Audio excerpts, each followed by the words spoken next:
Assalamualaikum warahmatullahi wabarakatuh. Salam sejahtera bagi kita semua. Wilujeng Rahayu ingkang sami penagih. Sahabat Buana Channel di mana saja Anda berada, semoga Anda dalam keadaan sehat walafiat, tidak kekurangan suatu apapun, dan masih mendapat rezeki yang berlimpah dari Tuhan Yang Maha Esa. Sahabat Buana Channel, terima kasih Anda masih menyaksikan review serial Perjalanan Hidup Jaka Tingkir yang saat ini sudah menginjak ke episode ke-12 yang berjudul Jaka Tingkir berguru kepada Kyai Ageng Banyu Biru.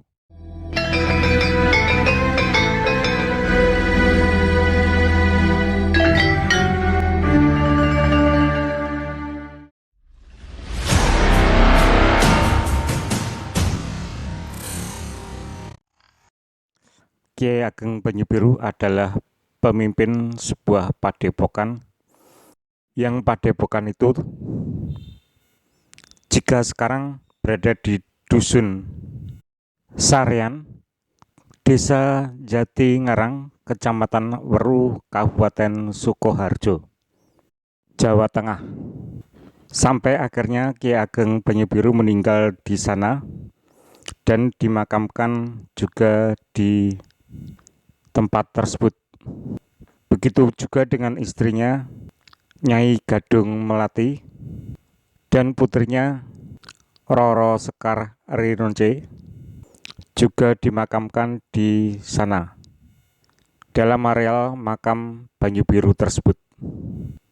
Kyai Ageng Banyu Biru memiliki siswa yang merupakan kakak beradik yang bernama Kyai Mas Wila dan Kyai Mas Wuragil.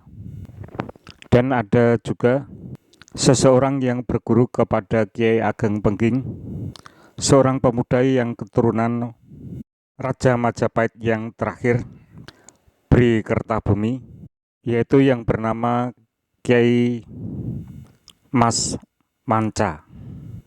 Kyai Mas Manca adalah keturunan Arya Jambuleka II, sedangkan Arya Jambuleka II adalah keturunan Arya Jambuleka I, dan Arya Jambuleka I adalah keturunan putra selir Prabu Brawijaya V atau Prabu Bri Kertabumi. Kyai Ageng Banyu Biru yang waskita batinnya memerintahkan para siswa untuk membersihkan padepokan. Tak ada yang tahu apa maksud beliau menyuruh membersihkan padepokan.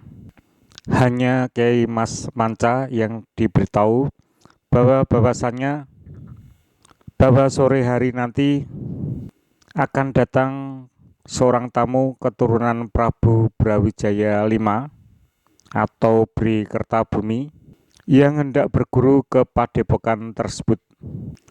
Dan benar, menjelang selesai sembahyang sore, seorang pemuda nampak memasuki padepokan serta meminta izin kepada seorang cantrik untuk bertemu dengan Kyai Ageng Banyu Biru. Cantrik tersebut segera menghadap ke Kyai Ageng Banyu Biru, dan oleh Kyai Ageng Banyu Biru, Kyai Mas Manca disuruh menyambut kedatangan pemuda tersebut, yang tak lain adalah Jaka Tingkir. Jaka Tingkir terkejut mendapati kedatangannya disambut sedemikian rupa oleh Kyai Ageng Banyu Biru. Rupanya beliau sudah tahu pasti bahwa pada sore hari itu akan kedatangannya. Di depan Kyai Ageng Banyu Biru, Jaka Tingkir menceritakan apa sebabnya hingga dirinya sampai ke padepokan Banyu Biru. Berhari-hari Jaka Tingkir berusaha mencari letak padepokan tersebut, dan pada akhirnya berkat petunjuk dari Tuhan, sampai juga ke Padepokan Banyubiru dan bertemu langsung dengan Kyai Ageng Banyubiru. Kyai Ageng Banyubiru memperkenalkan Kyai Mas Monco kepada Jaka Tingkir dan demikian juga sebaliknya. Kedua pemuda keturunan Majapahit itu saling berpelukan bahagia. Bahkan Kyai Mas Manca sedemikian bahagia sampai-sampai menitikan air mata. Kyai Ageng Banyubiru memerintahkan Jaka Tingkir untuk tinggal di Padepokan untuk sementara waktu. Dengan ditemani Kyai Mas Manca, Jaka Tingkir mempelajari berbagai macam ilmu dari Kyai Ageng Banyubiru. Kini Jaka Tingkir lebih mendalami ilmu Kangsempurnan. Beliau benar-benar mendalami ilmu tinggi tersebut. Berbulan-bulan Jaka Tingkir digembleng dengan tapa brata dan samadhi. Kecerdasan dan kesungguhan Jaka Tingkir membuat Kyai Ageng sangat menyayanginya. Berbagai lontar rahasia dengan mudah dikuasainya. Dalam beberapa bulan kemajuan spiritual Jaka Tingkir sudah sedemikian pesatnya. Jaka Tingkir yang dulu mumpuni dalam olah kanuragan, kini kesadaran spiritualnya benar-benar terasah tajam berkat bimbingan Kyai Ageng Banyubiru. Kyai Ageng Banyubiru bangga melihat perkembangan Jaka Tingkir. Ketika sudah dirasa cukup, Kyai Ageng memerintahkan Jaka Tingkir untuk turun dari Padepokan. Konon dari Kyai Ageng Banyubiru, Jaka Tingkir mendapatkan aji lembu sekilan, yaitu sebuah ilmu kesaktian yang langka yang berguna untuk melindungi tubuh dari berbagai serangan dalam batas jengkal jari. Dalam bahasa Jawa, sekilan. Kyai Ageng Banyubiru pun memerintahkan Kyai Mas Manca, Kyai Mas Wila, dan Kyai Mas Wuragil untuk menemani Jaka Tingkir. Sebelum meninggalkan Padepokan, Kyai Ageng Banyubiru memberikan sebuah rencana jitu kepada Jaka Tingkir agar dapat kembali diterima oleh Sultan Trenggana.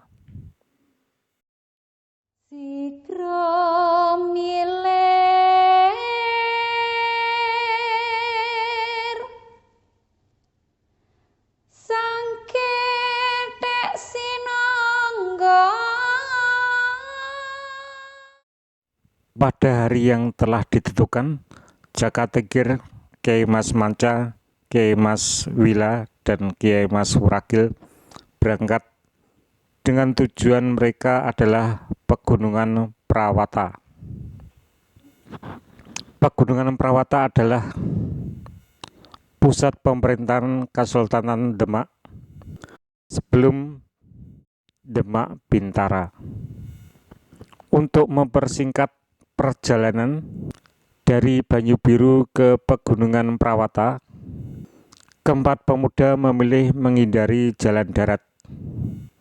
Mereka memilih menggunakan jalur sungai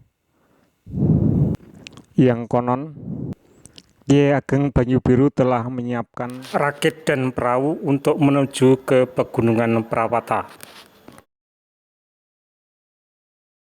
Rakit dan perahu yang akan dipakai Jaka Tingkir sudah lama disiapkan, sehingga ketika Jaka Tingkir sudah siap melakukan perjalanan, Kyai Ageng Banyubiru memerintahkan keempat pemuda, Jaka Tingkir, Kyai Mas Manca, Kyai Mas Wila, dan Kyai Mas Wuragil untuk memakai kapal itu menuju ke Pegunungan Prawata yang berada di sekitar Pati.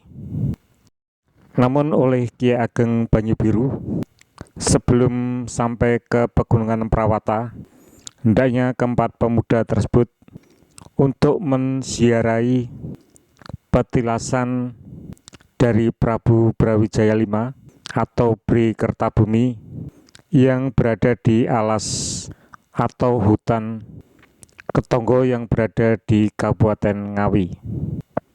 Nah, marilah kita ikuti perjalanan Jakatingkir menuju ke patilasan Brawijaya V yang berada di hutan Ketonggo. Dan hutan Ketonggo tersebut sekarang berada di wilayah Kabupaten Ngawi.